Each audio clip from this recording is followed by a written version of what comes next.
Welcome to Guide Guru. We hope this video helps. You will act now, disconnect peripherals and confirm your Windows build so you know where you started. Create a restore point or a lightweight file backup.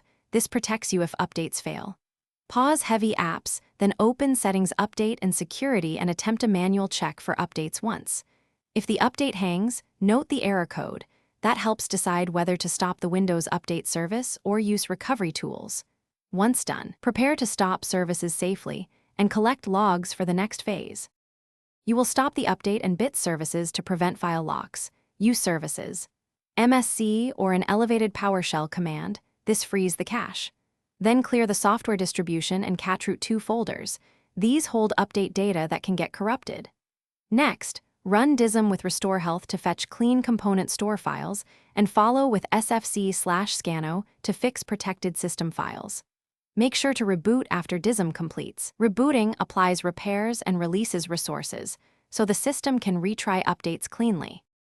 You will re-enable the update and bit services, then check for updates again.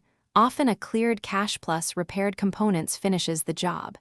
If Windows Update still stalls, run the built-in troubleshooter, and if needed, perform an in-place repair upgrade using the media creation tool to preserve apps and files. Make sure to monitor progress and let the system complete restarts. If things go wrong, gather the Windows Update error code and event viewer logs. This single troubleshooting tip point.